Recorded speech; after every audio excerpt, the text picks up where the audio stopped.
Let's get some reaction to this news. So just to recap, two of the papers for Matric of the 2020 are going to have to be rewritten. Maths paper 2 and physical science. And this is because both of those papers leaked rather. In other words, some learners, it seems, had access to them, presumably on WhatsApp networks and groups, and some did not. And of course, the minister saying that the legitimacy of the entire system had been called into question and the Matric results had been called into question as a result. And that's why these papers have to be rewritten. Well, let's start with some reaction for you. Professor Michael le Cordeur is a professor of curriculum studies at the University of Stellenbosch. Professor, good afternoon to you. I don't know how you feel, but man, your heart just goes out to the Matric class of 2020 this Friday afternoon. Yes, good afternoon, Stephen, and good afternoon to your viewers. Yeah, as you have quite rightly pointed out, it is indeed a sad day that we must in 2020 have a situation where Matric learners must rewrite an exam paper, given the fact that it was such a difficult year for our Matrics, and given the fact that they were out of class for so long, they had to catch up so quickly. And let us be quite honest with one another. Many of our Matrics were not even ready to write this exam, but yet they persevered and they went into that exam hall in their hope that they will get a fair deal. Unfortunately, it was not to be. And I hear what the minister says, that the whole system are being brought into question. But the minister must take some responsibility here. We all know that this is going to be an event at the end of each particular year. We must get the system right. We cannot allow children or adults, to have some foul play, because the whole basis of an exam is based on the fact that we will all have an equal opportunity to do the exam, and that we will have an equal opportunity on success. And if that is taken away, then the whole idea of writing an exam falls away. So the department will really have to shape up. Just one more thing.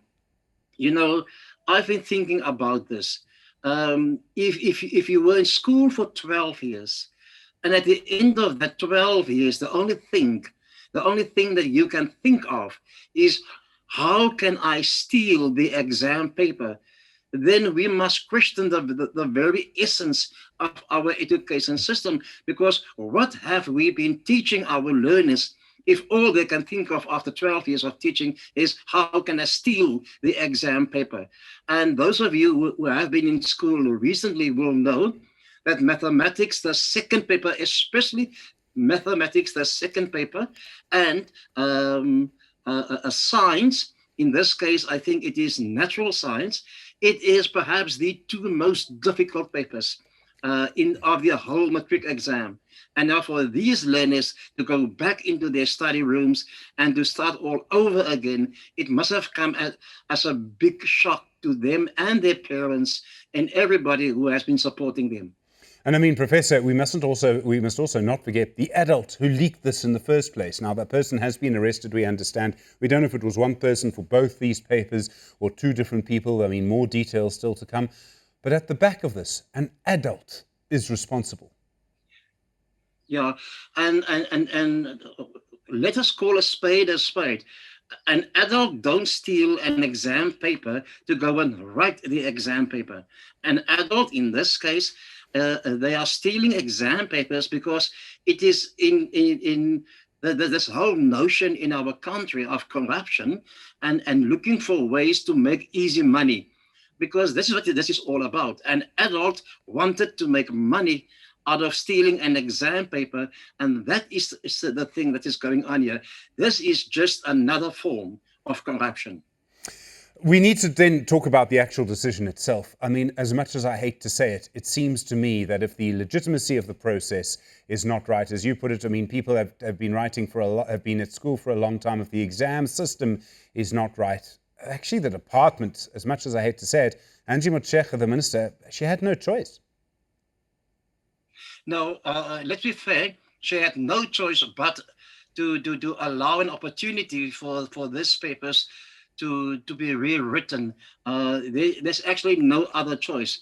But and yes, at the end of the day, that is the only option that is left for us and for the learners.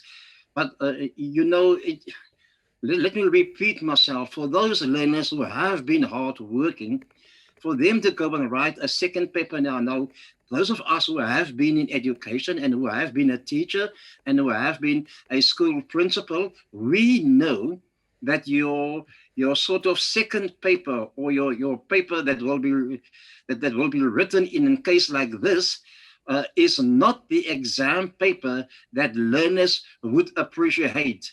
There are certain questions and certain content that all the learners would have appreciated for these two particular exams.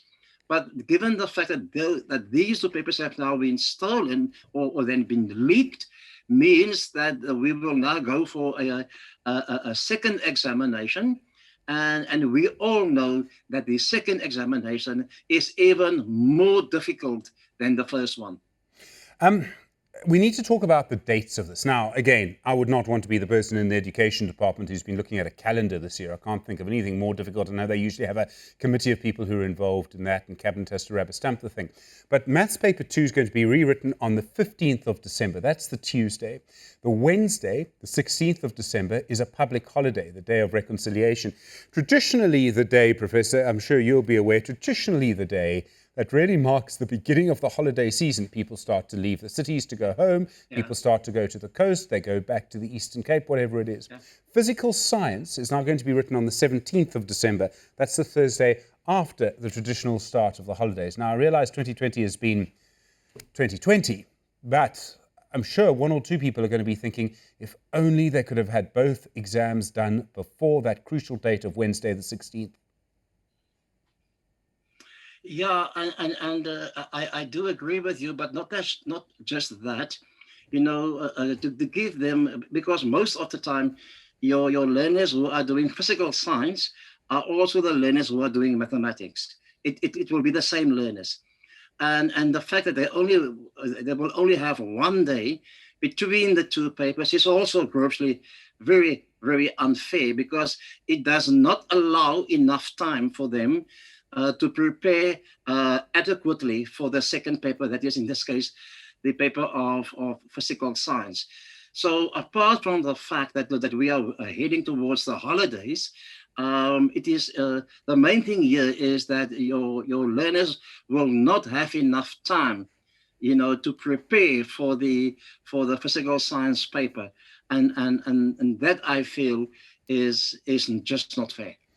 There's a really complicated conversation to have, and I suspect that this will affect, we're talking about people who are 16, 17, 18, 19, so quite a young age. I unfortunately remember myself at that age, and you don't do as much preparation as you should. But for some people, this gives them a sort of second chance. They might think, well, I made a mistake in the first exam, although they won't know the mark, they won't know if they did. For others, this is actually very traumatic and puts more pressure on the second time round. What I'm trying to get to is we're never going to know if some people have been advantaged by getting another chance. Some people will have been disadvantaged because of all sorts of other things that can happen in the disruption.